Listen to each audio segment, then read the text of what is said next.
Thank you, Mayor Ginther, for your leadership at the conference and for the kind introduction, and I will follow up shortly to discuss the terms of our ceremonial sports wager. I think even as a mayor emeritus, I can do that as my Irish take on Ohio State. Thanks to Mayor Holt, Mayor Gloria, and the whole team here at the U.S. Conference of Mayors, and above all, thank you to America's mayors for your great work and for the chance to join you one more time as Secretary of Transportation. I can't think of a better group to be with today for what I expect will be my last public appearance while holding this office. And before I go any further, I want to acknowledge what several fellow mayors and so many of our fellow Americans are going through in California right now because of the destruction brought about by wildfires there. We are all with Los Angeles and the people of California, and our administration's been hard at work even in these late days and hours to support the recovery and relief efforts. I've been in touch with my counterparts in California to offer our department support, and I know that the community of American mayors is here for Mayor Bass and for everyone who is fighting that devastation. The community of mayors has always been there to support one another in difficult moments and in hopeful and ambitious moments too. And what you have achieved in this organization every January in this room is an extraordinary thing. Think how rare this is. This thing you are part of right now as we speak, a gathering in Washington, D.C. of senior elected officials from every corner of the country and both parties who make common cause in the face of shared challenges and who actually like each other. Official Washington could learn a lot from you. And even today, after years in federal service, I view the world and I view my work so often through the lens of a mayor. As I have said to so many of you when I've traveled to your communities, it bears mention that the job of a mayor has only become more important and more demanding and more difficult since I proudly wore that title a few years ago. But many of you have also heard me remark in your cities that sure would have been nice back in my mayor days if there was a president and an administration and a U.S. DOT who delivered a $1.2 trillion infrastructure package to be a wind at your back.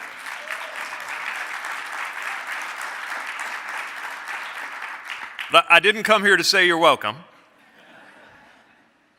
More than anything, I came here to say thank you, because it is the Conference of the Mayors as a whole and so many of you individually who are such a force in shaping and passing that infrastructure law that we're all so proud of.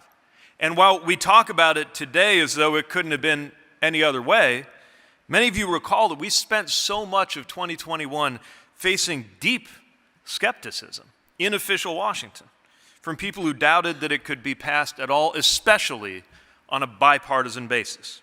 But we did it together. President Biden signed it in November that first year, and with the funding now in hand, so many of you are at the forefront of actually delivering those projects. This job of secretary has brought me to every one of our nation's 50 states at least once.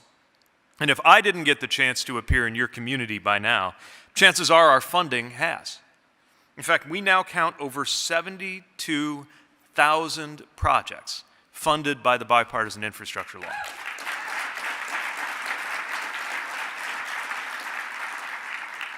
Over 20,000 of which are now complete, at least as far as the federal role is concerned. The proportions of the work are so extraordinary that it's, even for me, hard to get my head around. I reflected one way of thinking about it is if I were to visit 3 of our projects every day for the rest of my life, I still would not live long enough to see them all. There's a few more ways to illustrate this by the numbers. More than 207,000 miles of roadway are being repaired or improved from coast to coast. More than 12,300 bridges are being repaired or rebuilt, including 18 of our nation's most economically significant bridges. More than 1,500 airports are modernizing their terminals, expanding operations, or improving their runways. I could go on and on and on. I promise not to. What's even more compelling than the statistics has been the stories. I've talked to students who will have a safe way to get to school instead of walking under a bridge on a road with no sidewalk as trucks go by on that same road. I've talked to commuters who will have many minutes a day and therefore many dozens of hours a year of their lives back because of better, faster routes to work. places I have seen projects take shape, from multi-billion-dollar efforts like the high-speed rail linking Nevada and Southern California, or the Hudson River tunnels in New York and New Jersey, to six-figure streetscape improvements that are going to save lives, or projects like the one to take just under $1 million to help an airport in South Dakota upgrade its general aviation terminal from a modified mobile home to the permanent structure that that community deserves. We are proud and we are excited, not just about the value that the projects bring when they are complete, but the value being created in the process of completing them. I remember taking office after some lean and hungry years in South Bend, Indiana, when the per capita income of my city was in the neighborhood of $18,000 per year, with so many more workers than jobs, so many more houses than residents. At the time, the building trades in particular were being told to basically pack up and give up. And we were being told our whole community might not have a future at all. I went back to South Bend a few weeks ago and saw not only the extraordinary work that my successor, Mayor Mueller, has done there to build on the growth that we achieved on my watch, but hundreds and hundreds of apprentices joining the trades, getting good paying work, with the electrical workers local alone telling me that more than 36 different projects they were working on traced back to some of the legislation that our administration had passed. And I could tell a similar story about the community I now call home, Traverse City, Michigan. I'm not involved in local government there, except as a voter. But I look around and see the same pattern of federal transportation funding benefiting our community.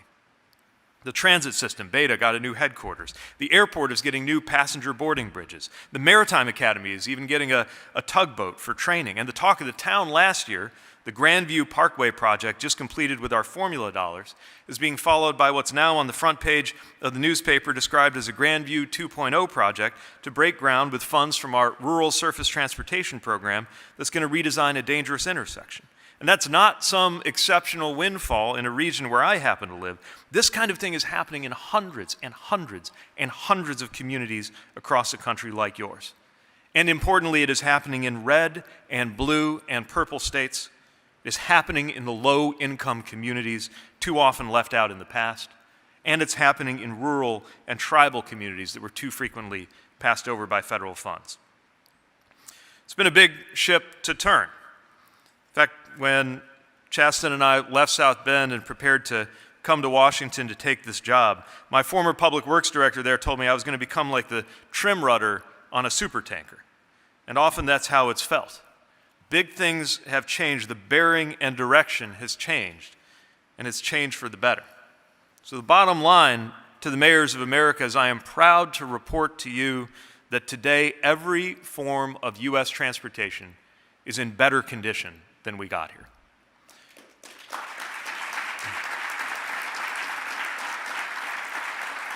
Now, of course, when we got here, things were in terrible crisis.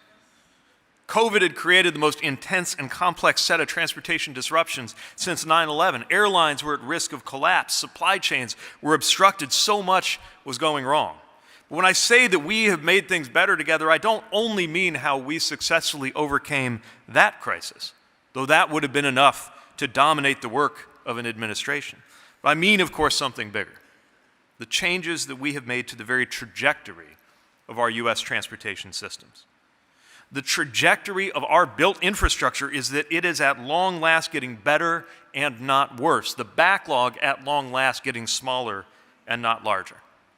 The trajectory of our air traffic control hiring is that the number of controllers is finally growing and not shrinking. The trajectory of roadway safety in this country is that roadway deaths in our country are at last declining and not rising. Our ports have operated at higher capacity than when we got here. Fewer flights are being canceled. Airline passengers have more rights, as do travelers with disabilities. So do railroad workers, and the list goes on and on. And while an enormous amount of credit goes to President Biden's leadership, and the work of the team that I've been so proud and privileged to lead at the U.S. Department of Transportation, so much of what we have achieved is also a credit to what we have done together in partnership with local leaders. I don't know how it's been for you, but as mayor, I found that we spent much of my first year making tough decisions, laying groundwork, setting things into motion, spending political capital, upsetting people sometimes when necessary. So that by the fourth year, the community saw the benefit, gave us some credit, and gave us running room to do more things. In the case of federal infrastructure work, as proud as I am of what we have done, I'm cognizant of the reality that 4 years has not been nearly enough. And so, while we are leaving office with transportation in this country demonstrably better than we found it, the reality is that so much remains to be done, and so much will depend on what happens next. And I don't just mean what happens next in Washington.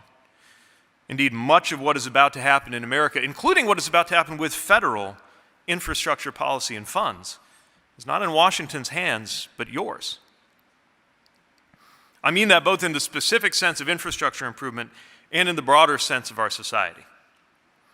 On infrastructure improvement, I have to note that the nature of our work is such that so much of what we did in the first half of this decade will bear fruit mainly in the second half of this decade. Though thousands of projects are already complete, thousands more are just going into construction or still in the planning and design phases. And in so many cases, it will fall to you to deliver them. But I hope that we have set a durable, new standard of partnership for our department to support your communities in getting that done. So much depends on you. Safety outcomes, including continuing that decline, now underway for 10 quarters in a row in roadway deaths, will continue to matter for the U.S. Department of Transportation, but so much of it depends on those decisions made closer to home. And I hope you'll continue to look to ensure that your community approaches the standard that some mayors in this room have already achieved for at least 1 year of 0 roadway deaths, using better design and practices in partnership with each other and with various public and private sector partners to get that done. And as technologies now underway continue to develop, drones and eVTOLs, automated vehicles, artificial intelligence, your role will continue to matter more than ever. But when I point to the enduring importance of your leadership, respectively and collectively, I am not talking only about the trajectory of our transportation systems, but the trajectory of our society. And that's what I most want to leave you with a sense of the stakes being higher than ever, now that Chasten and I are raising our son and daughter, Gus and Penelope, to grow up and live in the world that is being created, yes, by global leaders and national leaders, but in so many ways by local leaders. Here, today, even after 4 years in Washington, doing work that, of course, I'm so proud of, I still believe more strongly than ever that societally, politically, and civically, our salvation must come from the local. All politics is local, as is often said. All politics is also an exquisitely human enterprise. And my experience has been that mayors, both in how you relate to each other and in how you relate to the public, are most attuned to this. And with social and political trust now at crisis levels in our society, you can develop the foundation of new and better forms of trust that will be needed for things to improve in this country. At a time where polarization and division dominates our national life, you, who know what it means to be a living, breathing, walking symbol of what people in your diverse and sometimes divided community all share and have in common, you will be needed more than ever to build trust and common purpose. At a time with misinformation gaining as much authority as truth in the public square, you, who live with the most immediate and inescapable realities, hard facts about what is and isn't working, the simple reality of a hole in the road or a collapsing house that cannot be denied or obscured with bluster or falsehoods. You will be needed more than ever to help people stay in touch with reality, to remind people that there is indeed such a thing as fact and fiction, and the job of leaders includes helping people sort out which is which.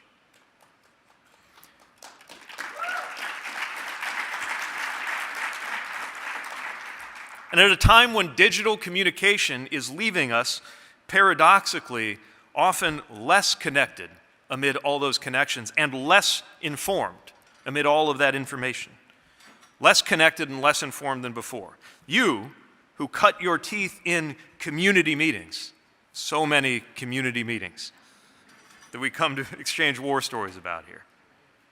who live in the same city and sometimes in the same neighborhoods as bitter political rivals.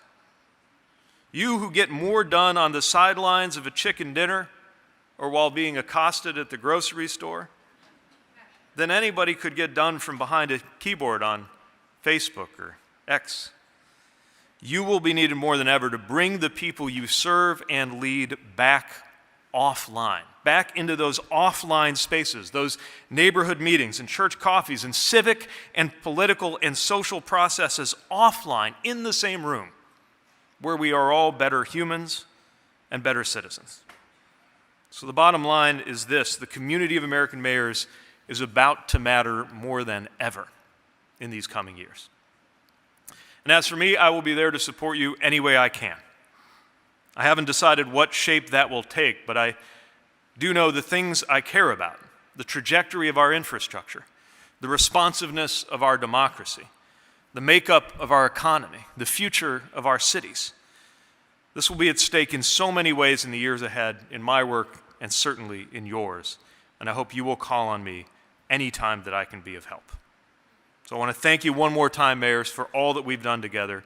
And since you don't hear it enough in the council chamber or in the grocery store, let me say with all sincerity, keep up the great work. Thanks very much.